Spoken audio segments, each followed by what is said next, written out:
I'm an addict. My name's Wanda. Hey, Wanda. She told me to announce my topic. When Auntie asked me what I want to speak on, it came straight from my spirit. I got a disease that make me forget that I forgot. And he started laughing. And I just want to thank this convention committee for believing in me and helping me in my recovery. I'm really nervous. I ate some candy because I only had 3 hours sleep. So one of the things that a few of the things that my predecessors taught me when I was a newcomer that was really essential before you share your experience, strength, and hope is that you get the people in the audience to partner with you to get you out of the way so we can bring God in. So I need y'all to help me get me out of the way by us saying the we version of the serenity prayer, if you don't mind. Who woke us up this morning? God. Grant us the serenity to accept the things that we cannot change, the courage to change the things that we can, and the wisdom to know the difference. Another one of the things that the predecessors taught me when I was a newcomer is that when I share my experience, strength, and hope, I talk about me and not you. I'm old school.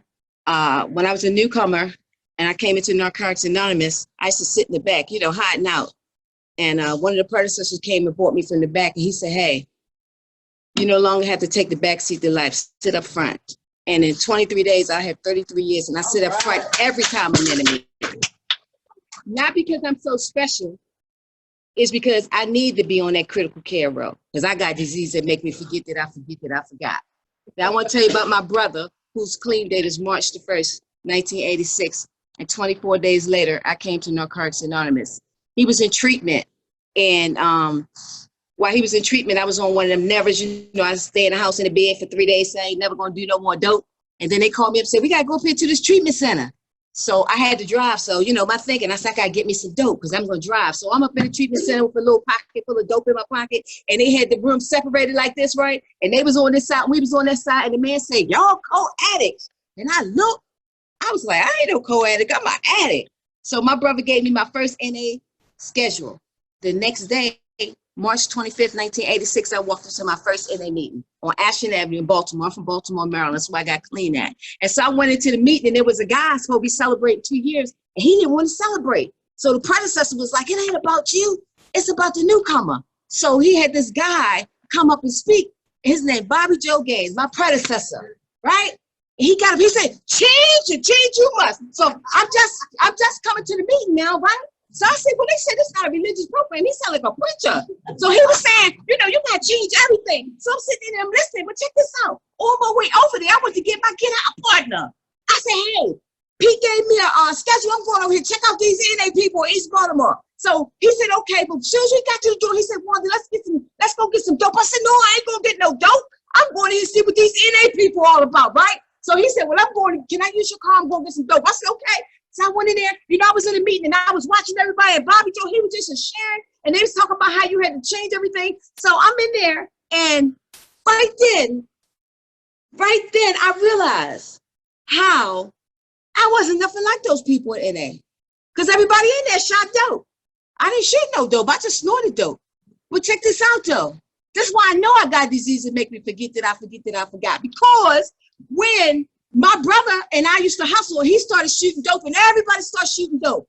I didn't shoot dope, but I knew that if I didn't change my life, I was going to shoot some dope. So anyway, when my friend and I was riding over from West Baltimore to East Baltimore to the meeting, and he was like, come on, talking to me, right?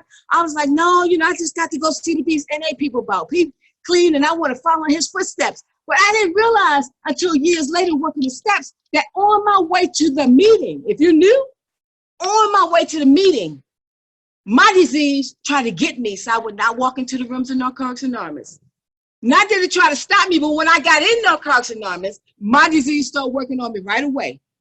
It told me, you're not like these people. You don't even look like them. You ain't done what they did. You know, you haven't done what they did.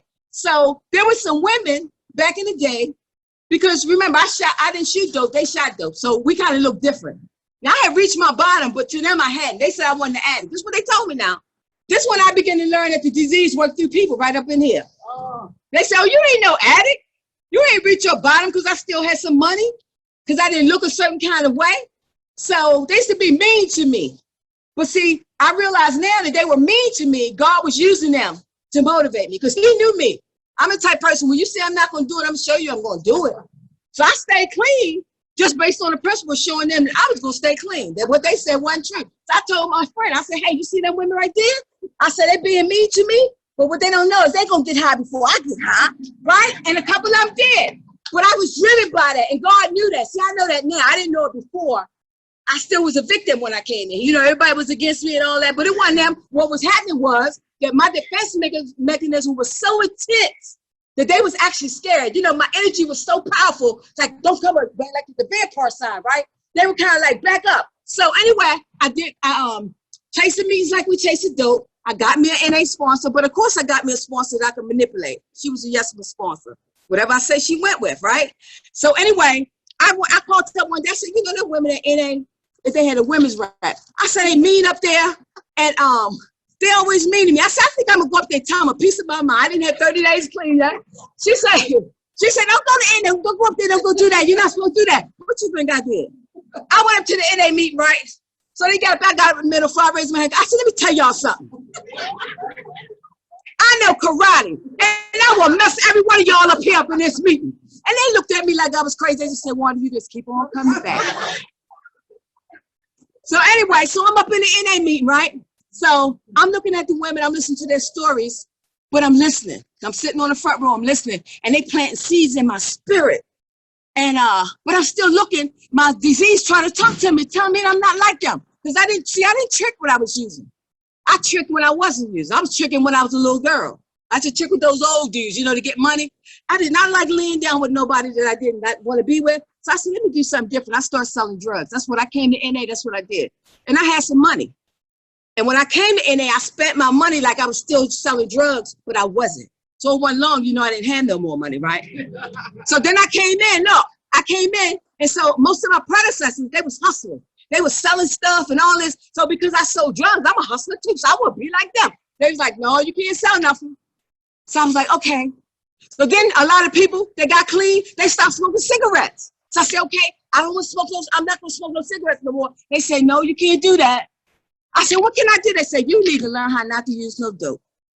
So the guy that followed me to the meeting that took my car, when I came out the meeting, he was out there. And every day at 12 o'clock, he would bring me what they called the half a half way back in the day, right? And when I got in the car, he gave me my dope. I said, I don't want that. I said, if you go up in there, you won't want it either. So we used to go to the park every day about 1 o'clock, snort out dope, and then get out there in 110 degrees and call ourselves jogging, exercising, right? So he said he had snorted his before he got there. So we went to the park. And when we was in the park, he snorted mine because I didn't want it. So he was like, well, what you go up in some kind of cult? You ain't never turned down no dope. I was like, no, I was telling about NA. I was like, no, if you come up here, you won't want to do no dope either. So 3 days later, he followed my brother and I to NA. So anyway, they said, chase the meetings like you chase drugs, get involved in all this kind of stuff. So make 90 meetings in 90 days. But there was a group of us that got clean in 86.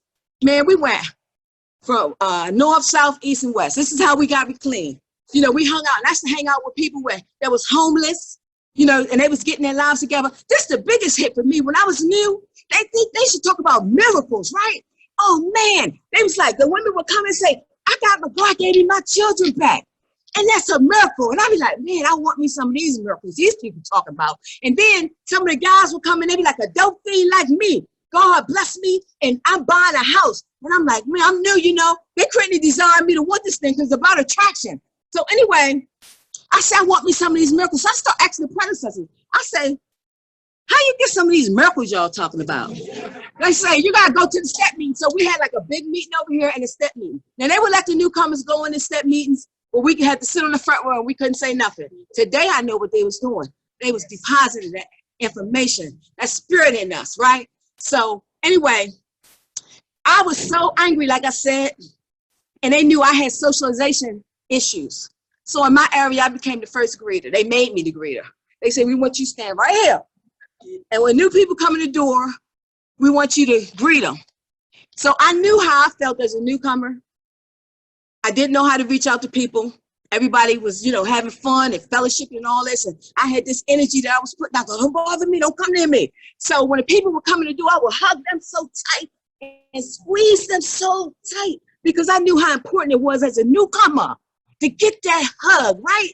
So anyway, I got a bright idea.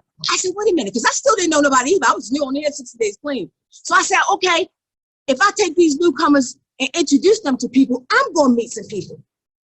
So I'm coming out of my shell a little bit, right? So I would take them over there and I would introduce them. And I said, oh, I'm Wanda. So everybody started knowing my name.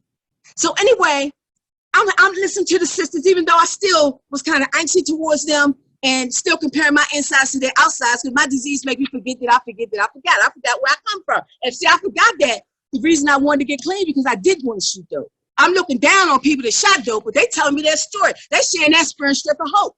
They said, if you want what we got, you got to be willing to do what we do, and you ain't got to do what I did. So anyway, they planted the seeds in this, and they should talk about, this is what they should say when I was a newcomer. They say, don't get no relationship. You can have SEX. I don't know if no children are here. You can have SEX, but don't you get no feelings, right? So, okay, so prior to coming to NA, I had a boyfriend. And I always been a person that I would dream things. He'd be like, they said I would blow their high, I would have dreams, like the police coming in a place, and I tell my friends, they said, there you go blowing the high, but the police really would come up in there, right? So I told my boyfriend, I said, God is getting ready to change my life. So I can't have no boyfriend in the way, because I don't know how my life get ready to change. And God really, he was preparing me to change my life. So when I came to NA, they say don't get in a relationship for a year, you can just have sex. So it had been 9 months since I had a boyfriend. So 60 days later, I said, I'm close enough. Thinking. So here come one of my predecessors, right? He was like Billy D. He was so fine. And I'm telling you like this, like she shared about how to, you know, the people, somebody shared about how the people, they look so good. You could tell he wasn't using, right? He came up to me and he was so fine. And I hadn't really felt nothing like as a woman without mind off to the mood change of chemicals. Well, anyway, prior to that, the women used to say, don't get in no relationship because if you do, you're going to have feelings. Don't get in no relationship because you don't know how to lay down without getting up with feelings. So I heard all the little things that they said, right? I got 11 months now without a relationship. I'm about to get down. Well, anyway, the old Tommy, he had 6 months. I had 60 days. Okay. He was old Tommy to me because he was funny. He knew how to talk that talk, baby. I was turned on by just his mouth. You know, all that good NA talk he was talking? Oh, yes, sir. So anyway, look. So we got together. I don't know about you, but I ain't never had it without no mind out to the mood change chemical. And so you talk about being more spiritual. You somehow how you pray to God. You got to do is pray. Well, guess what? He became my hairy dope because I was like, when that feeling got him, I was like, oh, God. It was just so good. I had never had it before. I don't know about you. You know what I'm saying? Well, guess what? It did everything they told me it was going to do. I lost my mind. Baby. All of a sudden, just like they say, I start looking around the room, like who he talking to, how long he talking to him. You think that wasn't? Oh, yes, sir. Then it got real deep. I was so hooked on that crook. That at home in Baltimore, we had this oldie but goodies station, right? I would go to his house with a long yellow pad and a pen, and I would play those oldie but goodies, and I would sit out there every night, and I write my love letters. See, because he was my Peter Pan, and he had that magic wand, and I was his Cinderella, and he had whipped that magic wand at me, and I was just lost. But over a period of time, I realized he wasn't never coming home at night. And he told me not to tell my sponsor. This was a secret. You know, our literature says secrets get you high. I wasn't telling nobody because I was liking that feeling. So check this out. Y'all told me my recovery, my responsibility. So we was on a boat ride at night. So I smoked cigarettes back then. So after the boat ride, we already had plans. We were going to go to the house and do what we do. So we went to the house and we did what we did. So later on, I rolled over smoking a cigarette. Now I didn't pump myself up to tell this dude I can't do this no more because I saw what y'all was saying. I was about to lose my recovery if I didn't change. So I rolled over, smoking a cigarette. I was like, Lord, I can't do this no more. He said, what you say? I said, I can't do this no more. So he rolled over on me, and I knew what his intentions was. He thought he was going to whip that whippersnap on me in a way that was going to make me change my mind. But it didn't. Right then, I discovered ain't no hope in dope. That's what I consider that Harry dope. Ain't no hope in dope. And I left that dude alone. I never messed with him again. And we had made plans over the years to get back together to make up for lost time. But every time I would see him, I say, ain't no hope in dope. So check this out. I'm up in NA, right? So I'm getting involved. I know people. And so, you know how they say, leave the newcomers alone. I'm a newcomer. I was new meat to the kitty. So, of course, you know, guys, they're going to be drooling at the mouth like wolves. So that's what I learned to say. They said, my recovery, my responsibility. I said, get back. I'm a newcomer. You can have a devastating effect on my recovery. Oh, baby. Hey, you know, they were rough with me, but check this out. It got deeper. Then when I see them on another one, I run up and I say, get back. She a newcomer. You can have a devastating effect on her recovery. Oh, man, they could not stand me. But what happened was, some of my predecessors recognized the behavior, and they came to me and they explained to me, Wanda, they say, you know them step meetings that you've been sitting in? I say, yeah. They say, when there's an area that God wants you to work on, it'll come up. They say, God wants you to work on your molestation issues, that you're really acting out in the rooms. That's why you're attacking these men. So I had convinced myself that I was really protecting myself and them other girls, but it wasn't that. I was attacking those dudes. And then another thing, when I came to NA, I told you I was real angry. So they said I couldn't threaten people and I couldn't fight. So I said, okay, I curse them out. I said, Wanda, you can't curse them out. So I said, okay, I know what I do. I'll be silent on them. I'm going to get them any kind of way. And the reason I'm telling you that, because I realized over the years, the things that God has changed in my life, been levels. You know, he'll stop me in one area, then I try to find another area. Then I try to find another area. Like one of the things that I did in my addiction that I stopped sharing years ago, because guys would come in the rooms that didn't even know me or heard my story or had never heard my story and say, oh, I know about you. Well, I mean, I really wasn't that bad. I was just a seductress. You know, I just used sex to manipulate guys because I had been molested a lot. They say, oh, molesters become molesters. Now, I wasn't molesting like they say, you know, other than I got molested, but I was in my own way. I was taking them before they took me. I was taking victims. And then after I conquered them, I didn't want them no more. You know, and the bad part about it was my denial was so deep. I was like, I don't hurt men. That's what I told the women at the women's rep. I said, no, I love men. I don't take advantage of no men. But they say you got to uncover and discover so you can begin to recover, right? So check this out. So they say the steps showed me that I couldn't use sex to manipulate guys anymore. As a matter of fact, when God showed me how bad I had gotten, how many people I hurt, not just the men, but when I messed with married men, how I was destroying families. My friends used to tease me and call me a home wrecker. Because when I get them, it's all about conquer and divide. And then once I get them, you know, every time, I don't want to be home and no more. And all that. I don't want you. I wasn't no good. And I didn't even realize I wasn't no good. You know, I was out to hurt the way that I had been hurt and didn't even know it. That's how deep it was. So check this out. I get to a year. I'm going to celebrate my first year clean, right? And all of a sudden, I couldn't get up. So I called my sponsor. I said, I can't move. I was paralyzed because it took me 365 whole days to realize how messed up I was. My denial was so deep. Man, they had to send somebody to come and get me. Everybody else knew it. I just didn't. That's why they kept telling me to keep coming back. But the real hit for me in my first year was when one of my predecessors came up and risked my anger. You know, I would raise my hand. That's a defense mechanism, you know, acting like I know all this. And I remember I used to raise my hand. I was like, I know Jesus Christ. And I'm telling you, I could teach you about Jesus. I'm the newcomer, right? Girl, they kept telling me to take the cotton out of my ears and put it in my mouth. So of course, I was offended, but I did what they say. This is when they taught me that, you know, we have an NA language. There's an NA way. There's a language that we use. That's why they said learn to listen and listen to learn. That's why they told me to shut up, take the cotton out of my ears and put it in my mouth so I can learn the NA way, learn how to share the NA way. Not share the mess, but share the message. You know what I'm saying? So anyway, when I got to my second year, they say, you know how they tell you your first year is a gift? Of course, you know, I'm going against everything y'all say. So I'm saying if my first year not no gift, we going to treatment centers, we doing all this stuff. We just having a good time fellowshipping. So when I got my second year, I discovered that's what your go or grow year. Oh my God. You know, because I couldn't get up and act out no more. I couldn't curse people out.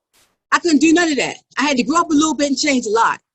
And I realize now, looking back on hindsight, that's the year they call them 1 year wonders. That's the year where a lot of them disappear, you know? And so I worked through that, and then I got to my third year. This the hit. When I got to my third year, see, this is time for me to really learn about how to Connie Beth in the cities, this disease is, right? I got to my third year, all of a sudden I got really spiritual. Oh man, I knew the steps. I knew God. I knew the principle. I knew everything about NA more than my predecessor. I was like, I should be one of them say, when I get teen time, I'm not going to be like the predecessor. You know, they be sharing all this whole mess they going through. I'm like, no, they ain't going to happen to me because I'm spiritual. Well, the predecessors decided they're going to let me learn the lesson the hard way. See, they knew something that I didn't know yet, right? They knew in that 4th year, you either going to have to eat those words or you're going to get high. They knew that. But because I had a hard head, they said, we're going to let her learn this the hard way. So at my 4th year, baby, I had a choice. Either I get with this or I get with that. If I come in here telling my disease or my disease was about to tell on me. So my sponsor told me I had to call up people and say, hey, this is Wanda. I don't know everything. See, because I was so tricky. I knew how to trick you with words and, you know, finesse and all that and have you thinking I just had it all together and I knew everything. And so when I would call people up, they said they would look at the phone like, what? I said, I don't know everything. I need to let you know. I've been perpetrating it for it. I've been acting like I had it together, but I really don't. You know what I'm saying? I'm about to die. So if I do that, or Wanda's going to die. Now in Baltimore, they should tell us that when you get to 5 years, they say, to ski house, man. They said, when you get to 5 years, either you're going to get high or you're going to die. So I used to be so scared. So one of my friends that came in a month before I came in 86, they said she got involved for newcomer. This is what happened, they said, right? And I remember she called me up and I was at work and I was like, we're not going to die. We're not going to die because they had put that in there so deep. I said, we're going to live. We're not going to die. 2 months later, they found her dead on her knees with a spike in her arm. Oh, man. And when I say, see, by the time we got to a year, the women that was in A wasn't coming no more. They went to another fellowship. So it was just the guys. And I remember I used to go down in my bag of tricks trying to get them old-timer guys, you know, make them my Vicks, put them on my trophy. They wasn't having this. They said, we're going to love you till you learn to love yourself. They would not screw me, man. Well, anyway, when the girl died, all the old-timers came out of the woodwork. And the preacher said something that blew my mind. He said, and we went to jails. We started so many jails. We went to institutions. We went to treatment centers. I mean, that's how we lived out recovery. For years, we just chased them meat like we chased them drugs. He said, but she was going around telling everybody what God could do for them. But she never believed he could do it for her. But in that the 5th year, I had such a spiritual awakening because what was happening was people stopped talking about what was really going on. A lot of the old timers, they weren't coming and telling their disease no more. And right then I decided that I wasn't going to be the way that I was taught. See, where I come from, they teach you to get gut level honest. They be real raw. And so now people, you know, they got this saying, oh, don't work a 4th step in the rooms. You know, they got all these rules and everything. But the way that I got clean, it helped save my life. I mean, I almost got 33 years. You know, keeping it 100 is the only way for me. I don't know no other kind of way. And it'd be so hard a lot of times with a lot of clean time. When you come in, like I had a friend with a lot of clean time. She told me, she said, Wanda, you know, you're too spiritual.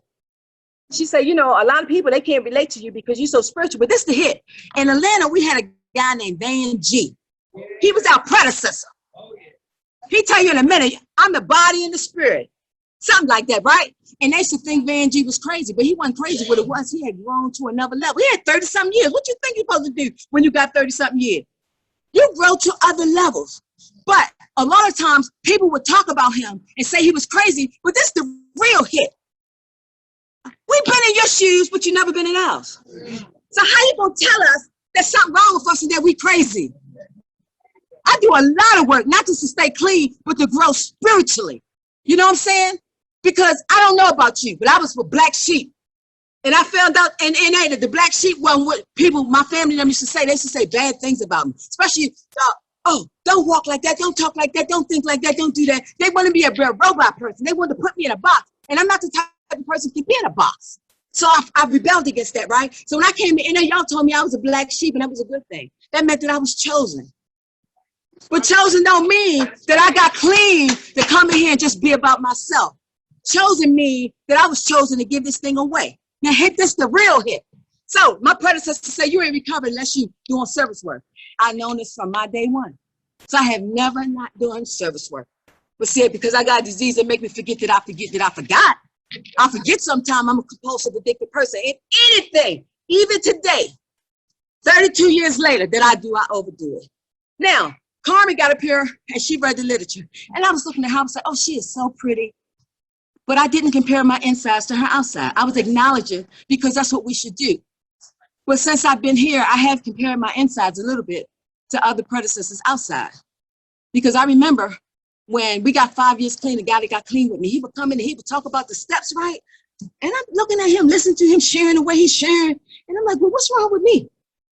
Because I'm working the steps and living the steps, but my life ain't like his, you know, so honky-dory and all that. You know what I'm saying? I don't know about you. Many times in Narcotics Anonymous, if I don't hear people sharing this stuff, a lot of times I think my disease to say, well, something wrong with you. Ain't nothing wrong with me. Everything right with me. And I had the wisdom to know the difference. But some of the people that I've heard, it seemed like everything was just so good. So when I went home last night, I stayed about 3 o'clock. I was like, wow, you know, I'm gonna get gut level honest. I'm not gonna share like that. That's not my experience. And it doesn't mean that I'm not working those steps because I live these things. You know what I'm saying? I have grown a lot spiritually. It's just that my life at 32 years clean is not honky-dory. When I got 10 years, God broke me down to the white meat. I don't know if you know what that means. All the way down. Because up until that point, I thought I still had the reins. I'm controlling all this. You know, I'm living life on like turned out and graduated from college. I'm doing everything y'all say. And then he snatched it all the way, baby. And broke me all the way down. When I had 20 years, the same thing happened. He broke me down to the white meat. The predecessors used to say, the longer you stay clean, the deeper this thing get. That's what they used to say. That's real talk. A lot of times I don't hear people talking that deeper talk. But I got to talk about mine, you know, because when I had 21 and a half years clean, I spoke up in Tennessee somewhere, and it was a 5-day convention. All these old timers was there. And so I went around just like a newcomer. I was like, this is my thing. As an old timer, when I come and I hear like the predecessors here now, I want to know the stuff you grew through. Because where I got clean at, and our celebrations, nobody speaks for you. You get up and you share how you lived through that year. Man, I missed that so much. That's how I got clean. So when I meet new, predecessors, I want to know what you grew through this year. I need to know that because a lot of times, like she said, we're in the meet, you don't get that. I've been all the levels you've been at, but ain't too many people sharing on the levels that I'm growing to. So I can get some hope, on the other side of the rainbow. So anyway, so the predecessors told me up there, let's just say the threefold disease, mentally, physically, and spiritually. Well, I deal with the mental, I deal with the spiritual, but I never dealt with the physical. So I started dealing with the physical, but God started dealing with it with me. Because see, we're supposed to share strength, spirit, strength, and hope. I don't know about you, but a lot of times when I do, which I rarely ever share, I was talking to a newcomer, and they were so shocked that I sit on the front row and I don't say nothing. I've been doing it for years. I just listen. And but we're supposed to share our spirit, strength, and hope. So nobody really, none of our predecessors never really told us about the third part, which is the health part, the physical part, right? So God started working with me that. And a lot of people having physical challenges. And then, so when I try to share my experience, strength, and hope about in the open circle, I found out I had people come say, I was mad at you about that. But they say, don't get mad at me. That's a disease. That means that God is using that person to share something. But so I don't know this new kind of recovery where you get angry at people for sharing their experience, strength, and hope. This is real talk. But see, I understand because God showed me Van G. He said, Wanda, it's not that. He said, just like Van G. Van G had grown to such a level spiritually. First thing they did was say he was crazy. But baby, let me tell you, when they put that boy on the ground, every meeting you went to, sometimes 2 or 3 times in the meeting, they'd be like Van G said, like Van G said, like Van G said, right? Like Tim T said, give us our flowers while we're living. You know what I'm saying? So I had got so addicted to service work, and under the guise of service work, but really what it was my self-esteem was very, very low. And I would use service work to hide behind. And I swear to God, I'm not going to do it no more. What you think I go back and do? Find another way to do some more service work. So all my dreams, hope, and aspirations that I've been talking about for years, I always put them on the side for the sake of service work. Because they say you're not recovering unless you're doing service work. Well, guess what? I had to deprogram myself from service work. I had to stop. I had to learn how to tell people no. Just what Tim said, hey, I've been serving people here for a long time. And when I really needed the people that I served on a silver platter, when my daughter died, when I had 16 years clean, these people came through. They came through. They sent me money. They took me to the airport. They sent me a phone. They came to the funeral. I'm talking about they came through. And a lot of times when I'm doing service work and I would get angry, then I had to stop and remind myself who I'm doing it for. It's for God. It's for the program, right? Like when I came to Atlanta, I couldn't get no information. So we started these bulletin boards, for information. And now it's gone up. But see, I'm at a different level in service work. Because a lot of times people think service work just carrying a message, doing the conventions and all that. Service work is other levels. When them bulletin boards is service work. It's just another level of service work. Now I'm doing another level of service work. Anybody that's in the hospital, anybody that's bedridden, I take my time and I write them a handwritten card. And I try to send it to them regularly. One of the ladies I told you about that was real mean to me, that relapsed when I was a newcomer, she's in like a coma. Only thing she could do is think. I send her a card every week. Every week. I love her. We got clean together. The guy that followed me to NA, the one that said I was crazy because I listened to y'all NA people because I stopped selling drugs and he didn't. He in the penitentiary doing 30 years. I send him a card every week. You know what I'm saying? And I've been doing it. And another lady that's a predecessor that's real old, it's home stricken. I write it. This is another level of service work. Nobody else had to do it, but I had to find other ways to do service work that satisfy me, but still allow me to do work on my own gifts.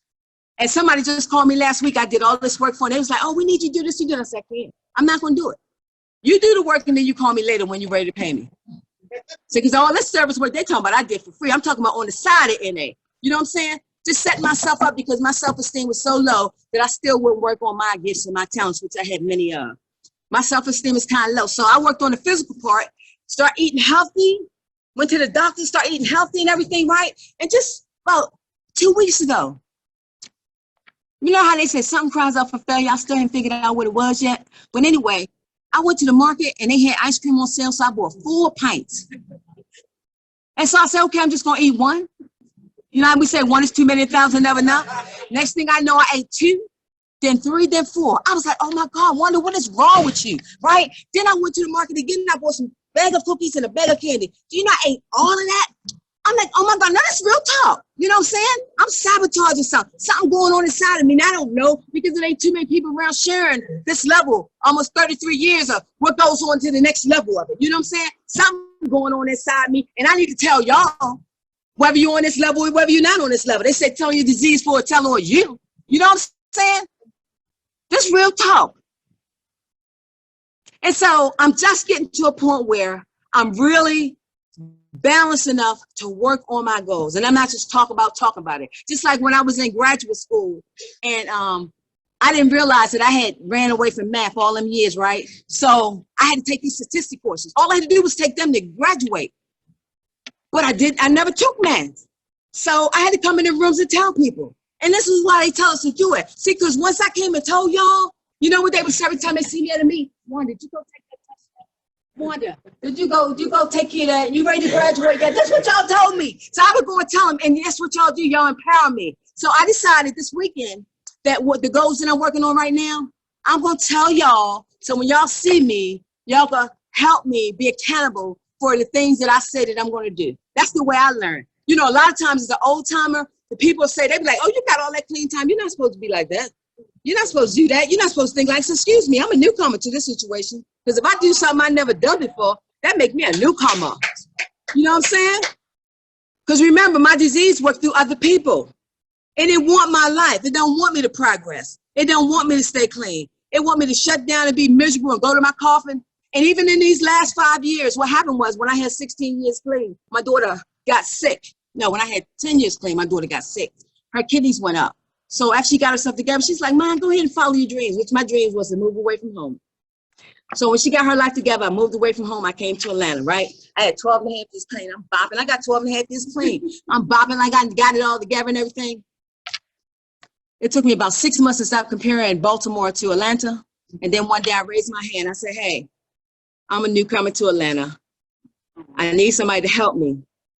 Show me how y'all do it here. Because it was entirely different from the way I do it. Our traditions tell you that, you know, each area is autonomous. So they create their own areas. But because I was stuck on the old, I wanted to force them to be into the new. When the truth is, I had to get on their bandwagon. See, same way when I came in, my brother gave me a 5th tradition book and they moved to the 6th tradition. So I'm in a step meeting, I'm reading the old book, right? I'm just an old advocate. I'm going to stick to it. I had to change.